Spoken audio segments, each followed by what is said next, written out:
As April closes out, June is even closer than before, and Mario Maker 2 will be here before we know it. I'm incredibly hyped for the game, and recently put out a suggestive list of 10 things I'd like to see in it. But because the Mario franchise is so broad and has so many enemies, I'm coming back with 5 more suggestions. Hopefully we get some news on the game soon, because each individual enemy is game-changing for the possibilities we as creators can make in our levels. So here we go. These guys are the underwater equivalent of a bullet bill. So in Mario Maker, if you place a bullet bill underwater, it should become a torpedo. Kind of like how when you place the dry bones underwater, it becomes a bonefish. However, we need single bullet bills and not just bill cannons, but that's a whole other discussion. Anyway, Torpedo Teds hail from Super Mario World and are a strong underwater obstacle. With more water accessibility in Mario Maker 2, I think more water enemies would be very beneficial.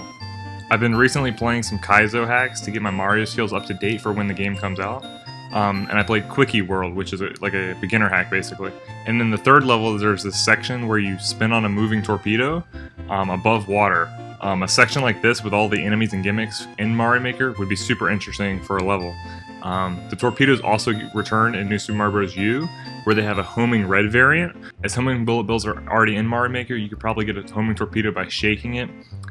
Just normal torpedoes and homing torpedoes would really spice up underwater levels and water sections and ground levels. So these would be really cool enemies to add.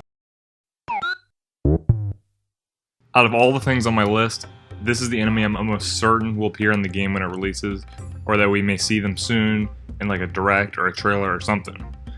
They've already shown off the desert theme for Mario Maker 2, and it is impossible to have a desert theme without Pokeys.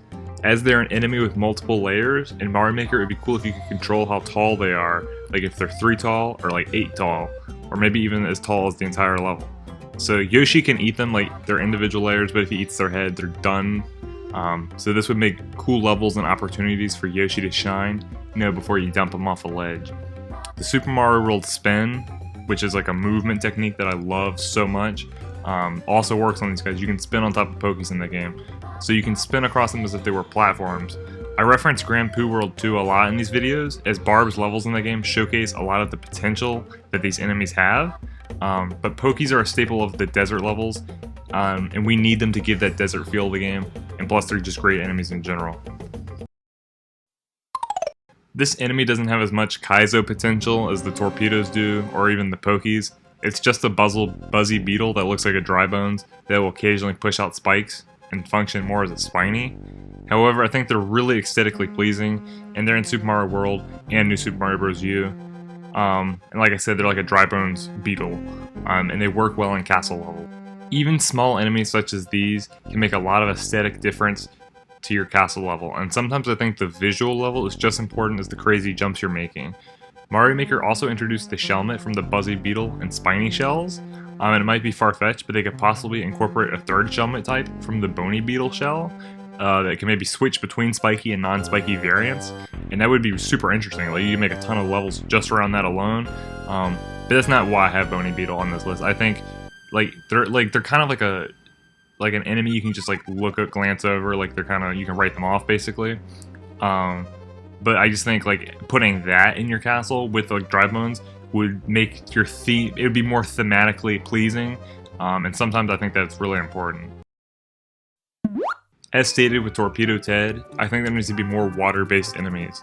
With water outside of water levels, there's a whole new element to Mario Maker, and this element needs features such as unique platforms or enemies to make having it be worthwhile. Urchins are perfect for water, both in and out of exclusive water level. With rising water, they rise with the water, and are a solid obstacle, as seen in the New Super Mario Bros. Series. They're a great obstacle underwater too, and can be given patterns of either horizontal or vertical movement to make traversing the level more difficult for the player. They can't be killed with a fireball, so they're more difficult than a normal Cheep Cheep as well. And outside of water, they can be spun on in the Super Mario World style, so they're another useful potential tool for kazio levels, which is great.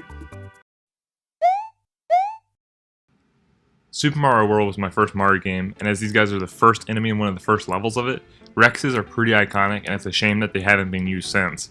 They're unique as they take 2 jumps to kill instead of 1, which means in a crazy kazio setup, they can be used as a jumping platform twice. For that reason alone, they would give Mario Maker a ton of new potential with designing obstacles and jumps. They could theoretically be modeled to the other styles, but I think they'd stay exclusive to the world style. It is rumored that the 3D world enemies will be exclusive to the 3D world style, and that'd be unfortunate if the case, because it'd be really cool if they were in the other styles. But that just might be the way it is. So I think if that's true, I think other styles should get their own enemies as well. And Rexes are super iconic in Super Mario World, and I think they'd be great to have in the game. There's my list of 5 more enemies I think that should be added to Mario Maker 2. Naturally, I want any new enemies, so don't feel discouraged if your number 1 isn't on here. I think it would be cool if Spikes were added, those guys who throw balls, you know, even the enemies that are disguised as blocks that hop around like Super Mario Bros. 3. Any new additions are hype, and hopefully we see some news on the game soon. Let me know any enemies you want in the comments below, and if you're interested in seeing me suffer and super expert once the game comes out, subscribe. This has been Morton's Castle. Thank you for watching.